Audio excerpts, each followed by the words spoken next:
Številka, ki se je uveljavila v zadnjih nekaj letih, bom rekel ne samo v evropskem prostoru, tudi v slovenskem in širšem prostoru, bila je pa konceptualno sprejeta zaradi tega, da bi po celi Evropi ljudje, kjerkoli se zaradi teh dnevnih premikov, bom rekel, danes potujemo večje razdalje, da ljudje v primeru nuje ne rabijo razmišljati, katero številko morajo vrteti, ampak bom rekel, če vejo, da vrtijo v Nemčiji 112, v Franciji 112, da tudi pri nas zavrtijo 112, bom rekel, ne samo našem, ampak tudi tujci, tako za nas velja v tujini, da vejo tujci, ko pridejo k nam. Ta številka je v bistvu, kot se ve, za vse brezplačna, torej tudi telefonček, kartica ne dela, če nismo, vsak telefon ima kontakt z omrežjem, lahko številko 112, če ima telefon baterijo, lahko pokliče. To meni vedno se ta signal nekje ujame in v bistvu gre za en klic v sili. Ta številka pa ni samo za klic v sili, tako tudi, bom rekel, preko te številke lahko dobimo ostale službe, kot so gasilci, veterinarska služba, bom rekel, kakšenkoli ostali nasveti. Namen koncept tega je bil imeti eno številko, kjer lahko ljudje dobijo na enem mestu več, bom rekel, informacij oziroma se jih usmeri. Preko te številke 112 so tudi nastali ti, bom rekel, dispečerski centri kot takšni, ravno z namenom en center, v katerem se zbirajo vse informacije, ljudje pa potem lahko stvari dobijo odgovore na enem mestu oziroma se jih usmeri. Največkrat se ta številka 112 povezuje predvsem z temi zdravstvenimi težavami, z stiskami, ki imamo, koga poklicati, kaj poklicati. In takrat, seveda se ljudem svetuje, bom rekel, ta klic na 112, kjer ljudje morajo povedati, kdo kliče, odkot kliče, zakaj kliče, za kakšne poškodbe gre, pa v bistvu koga bi rabili. Vsi pogovori na centru 112 se snemajo, tako da ni treba ljudem 6-krat ponavljati nekih stvari, ker se dajo vsi ti posnetki, bom rekel, tam zavrteti nazaj. Ampak te podatke pa je treba dati, zakaj za ta čas, ko se, bom rekel, dispečer v centru 112 pogovarja z človekom, to je, kar ljudje ne vidijo, on že zraven izpolnjuje na drugem računalniku, formularje, že razmišlja, koga bo, katero ekipo, kaj ta človek rabi in medtem, ko vzdržuje kontakt z klicočim, že lahko aktivira ostale ekipe. Tukaj se dostikrat dogaja, da ljudje mislijo, da jih ljudje v teh dispečerskih centrih ne poslušajo dobro, ampak jih oni zelo dobro poslušajo. In ravno s tem namenom, da se časa ne zgublja in že vzadi v tem nevidnem delu komunikacije so že aktivirane ekipe, ki so potem že na poti do njih. Številka kot tak ni namenjena, da bi nekdo testiral telefone, da bi, če nima kam klicati, pač pokliče 112, da bi se pogovarjal z nekom, temu ni namenjeno. Številka je res namenjena tem hitri predaji informacij. Tudi nasveti zdravnikov se ne dobijo preko te številke. Bom rekel, v večjih mestih je to, bom rekel, nekako postaja ljudem jasno, v manjših krajih oziroma bolj odročnih krajih je tak njihov klic, gre v center 112, ki potem že avtomatsko preveže nazaj na lokacijo, tako recimo zdaj, ko smo v Lenartu, dobimo preko centra 112 klic k nam na ta, bom rekel, urgentni telefon, tako imenovan. In to ni namenjeno temu, da bi nekdo ljudje spraševali, kdo zdravnikov dela, kako terapijo najemljajo, je kdo v službi, kje so, ampak so to čisto, se ve, kateri podatki je treba na tem telefonu dati. Tako da se tudi dogaja, verjamem, da je že imel kdo izkušnjo, da je klical preko številke 112, pa smo ga potem zelo hitro odklopili, smo rekli, da se na tej številki tega ne moramo pogovarjati, naj pokliče še enkrat.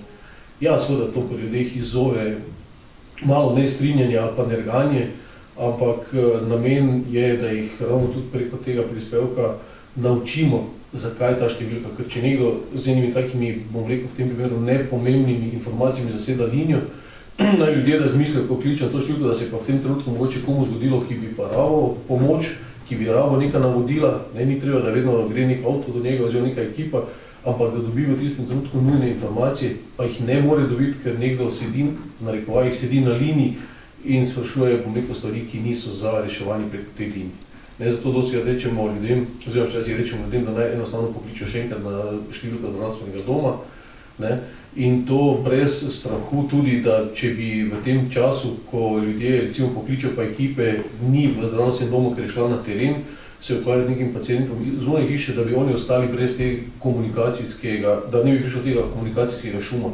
če nas ni avtomatsko center v Mariboru prevzame ta klic in poskrbi za to, da bo ti ljudje prišli do informacije oziroma do ekipe, ki bi jo eventualno rabili. To je, bom rekel, bilo v začetku napačno mišljenje. Zakaj? Zato, ker otroci, čeprav imamo mi za malčki, ki ne znajo barantati z okolico, se že pokazalo, so dosti krat rešili komu življenje. Oni gledajo bistveno bolj neobremenjeno, kar je tudi prav na te številke, dosti bolj so komunikativni, stres na njih, oni ne jemljajo njih situacij kot stresa, pa kot igro in tako je prav, da to tudi ostane. Ne? Ker dosti krat vidimo v situacijah, ko kam pridemo, da se starejši, bom rekel starejši državljani, dobesedno zgubijo v tej paniki, v navalu ali pa v naletu tega adrenalina, medtem ko otroci tako skačejo, pa rečejo, pa pokliči to. Ne? Bom rekel, njim potrebne informacije stresa z rokava, ne? Ampak jih starejši ne slišimo, ne slišijo, ne? Ker so to dejansko specifične situacije pod adrenalinom, en človek odreagira, se lahko spremeni ali pa odreagira povsem drugače, tako kot noben ni navajen. Ampak to tak je. Nič ni to, da je človek to namerno naredil, enostavno vpliv adrenalina na telo je spremeni lahko osebnost oziroma naše osebe kot take. Problem je v mestu, že si prvi v koloni. Ne?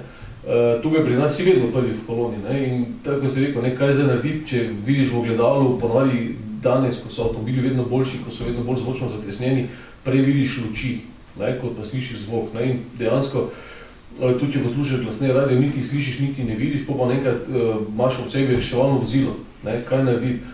Najboljše je vsaki toliko časa pogledati v ogledalo, da vidiš, če se ti kje, oziroma kaj se sploh dogaja za avtom, ne? Pred avtom ponavadi ljudje vidijo. In v takem meru, če že v daljavi vidijo, da se mu približuje vozilo, ki ima prižgano modre luči, ki utripajo, ne? Je najboljše, bom rekel, brez panike vklopiti smerokaz, da se pomakne na desni rob vozišča. Ne bremzati, ono vehementno, ko vidijo luči, pa ljudje zabremzajo, pa ostane na progi oziroma na vozišču, zabremzajo in se dobesedno vkopljajo. Zakaj? Zato, ker tudi to so nepredvidene situacije, oziroma zadnjih nekaj let, ko tudi reševalci, ki dalj časa delajo, so tudi že oni računali, da bodo tako odreagirali. Ampak to ni v redu, ker nikoli ne vemo, kdo sedi tudi v reševalnem vozilu, da nas ljudi preseneti z enimi takimi neprevidnimi reakcijami, ker se je vozilo težje izogne. Torej damo smer, kaj za enako hitrost, se pomaknemo v desni rob vozišča in se počasi ustavimo. S tem tudi mi potem lažje ocenimo, v katero smer se bo to vozilo gibalo in si naredi šofer v glavi plan, kak se bo temu vozilo najhitreje, najbolj elegantno izognil.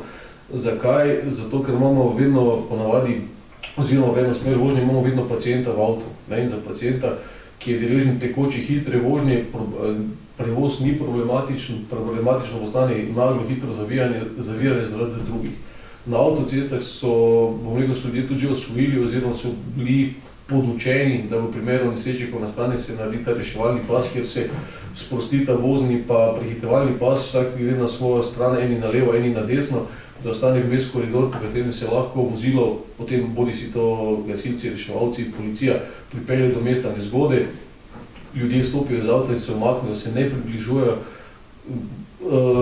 mestu nesreče kot take.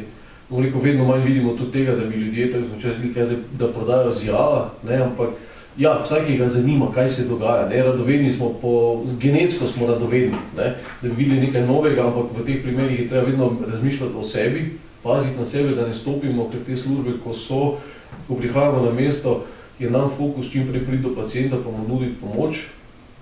Ob tem pa, če moraš preveč, seveda se gleda, kdo in kaj se dogaja na vozišču, ampak ljudje morajo sami poskrbeti, da nekdo nenadno ne skoči na cesto, oziroma da ne pušča vozil zaklenjenih na voznem pasu ali pa na prehitevalnem, pa grejo gledati tudi sami, kaj se jim dogaja. Skratka, po protokolu oblečite jakno, se omakniti, avto parkira desno in potem počakati, da se stvari razrešijo, dokler policija oziroma te službe ne dajo, kako se reče, signala, da se lahko premakne.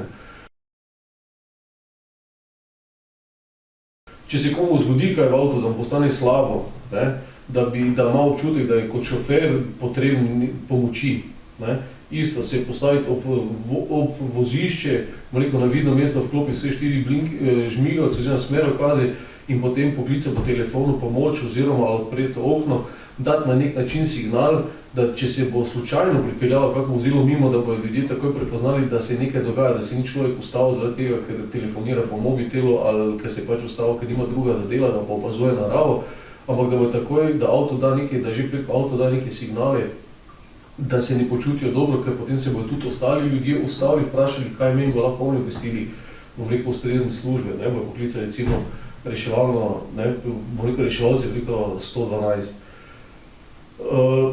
Ostali napotki, v bistvu, kaj še delati, če je poklicati, ja, seveda, lahko si v telefon predprogramirajo eno tipko, ki jo potem v primeru nuje samo stisnejo, pa držijo in se avtomatsko potegne, oziroma poveže z centrom, ki potem rešuje dalje stvari.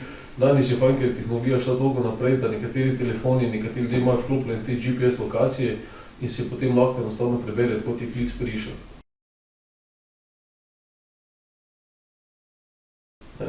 Ljudje, ki pa živijo, bom rekel, bolj izven gosto naseljenih področij, ne, je pa zelo pomembno, da povejo tudi kakšne lokalne označbe, ki so še veljavne, ne, do raznih cerkev, raznih ostalih kapelic, bom rekel, dreves, drogov, ampak ki so še tam, ne. Vemo, da starejši ljudje, bom rekel, ja, ljudje umirajo, ne, ampak ti starejši ljudje, ki niso potem z leti, ko se ne gibajo več toliko po okolici, imajo še vedno v spominu, da je tam ob tistem križišču stal en hrast ali pa buke ali pa karkoli, ki je bila takrat edino drevo daleč naokrog in si se lahko orientiral potem, vmes so podrli to drevo in se potem ne ve. Ne. Zelo važno tudi, da imajo ljudje hišne številke na zunanji strani hiše ob glavni cesti, da ko pridemo, da to vidimo. Tudi če imajo to na zunanji strani, jih naprošam, če še kdo ni posadil dreves, da ne sadijo visokih dreves pred temi številkami. Zakaj? Ker ne moremo te številke potem videti, ali za visokim grmom, ali za visokim drevesom, ki se to enostavno skrije. Ko želimo priti čim prej do ljudi, nam je čas, bom rekel, zelo pomemben faktor in če se ukvarjamo s temi stvarmi, zgubljamo oziroma zapravljamo dragocen čas. Ne? Ko se karkoli zgodi, brez panike, umiriti se, vse, kar morate znati, že znate, v tem trenutku se treba samo tega spomniti. Ne? Torej, pobrskati po spominu, da to ste že slišali, da ste nekje videli in se tega spomniti, to boste pa najvažje naredili na tak način, da ste čim bolj umirjeni. Ne? Tudi mi, profesionalci, se učimo mirno reagirati v stresnih situacijah, nam tudi ni uspelo prvič, drugič, tretjič, je to bil potreben nek čas. Ampak če človek vsaj ve v glavi, da mora postati miren, bo lahko dosti boljše reagiral, bom rekel, stvari, ki so mogoče na začetku videti zelo dramatične, ko bo mirno pristopil, bo videl pa, da dosti krvi še ne pomeni neke velike drame. Ne? Lahko z enim drobnim pritiskom na rano te stvari zelo elegantno reši, medtem ko prihaja ekipa, usposobna ekipa do njega, ki bo sanirala te stvari. Ne, če pa človek vidi samo kri, pa vidi dosti krvi, pa posluša tega, ki se nakazuje, ki se ponavadi nekaj zelo glasno ali pa kriči, ne, potem bosta oba skupaj naredila nič. Ne, bo nekaj še velika zmeda, ko pride v mit, se kriči eden, ki je v krvi, kriči drugi, ko skače okoli, in potem imamo namesto enega pacienta, imamo mi dva pacienta. Ne. Tudi število reševalcev je omejeno na 3, ne pride nas cel avtobus, da bi lahko mirili pol ulice, ne. Ampak se moramo tudi potem zelo hitro zorganizirati, pa oceniti situacijo, komu najprej pomagati, komu potem, mogoče včasih se bolj ukvarjamo s temi, ki jim nič ni, ampak ki so zaradi tega, bom rekel, zaradi te prestrašenosti, pa tega vpliva adrenalina, bolj pomoči potrebni kot tisti, ki se ali kaj odrezal, ali se kar dara kot to, ne. Ker bo tisti pa sigurno, da drugi bo ali bo stekal na cesto, ali bo padal čez balkon, ali bo padal po stopnicah, ne. Tako da, te stvari, bom rekel, na terenu včasih izgleda malo drugače, kot si ljudje predstavljamo. Tako da biti umirjen, koliko se da, povedati podatke, tako da sem rekel, če kličete vi za nekoga, potem poklicati, kdo kliče, odkot kliče, zakaj kliče, kaj se je zgodilo, ne, pa kaj se rabi oziroma koga želite. Ne. Je zelo pomembno zato, da se vsaj en del v letu ljudje spomnijo na te stvari, ker vse te številke so, bom rekel, številke, za katere smo vsi veseli, da obstajajo, da so vezane na službe, za katere smo veseli, da obstajajo reševalci, gasilci, policija, ampak noben od nas noče tega uporabljati oziroma si želi, da tega ne bi bilo. Ne? Tako da, in je to prav, ker te, bom rekel, službe so vedno, bom rekel, tako bdijo nad ljudmi oziroma so ljudem ne toliko, da bdijo, ampak so vedno v pripravljenosti, vedno nekje tukaj odzadaj, če bi se komu kaj zgodilo, če bi kdo rabil kakšnokoli pomoč, da smo vedno tukaj. Ne? Smo pa tudi mi veseli, če nas ne kliče, ne, nič ni narobe, da se življenje odvija, bom rekel, brez tega, ne rabijo ljudje dosti razmišljati od nas, ko bolj bo razmišljali, bolj nas bo rabili. Ampak da smo pa tukaj, da vejo, da smo tukaj, da lahko v življenju uživajo življenje in da če potreba, pa smo tu, da tudi obstajajo te številke in da so stvari narejene tako, da se odvijajo same od sebe, tudi če oni nimajo tega občutka.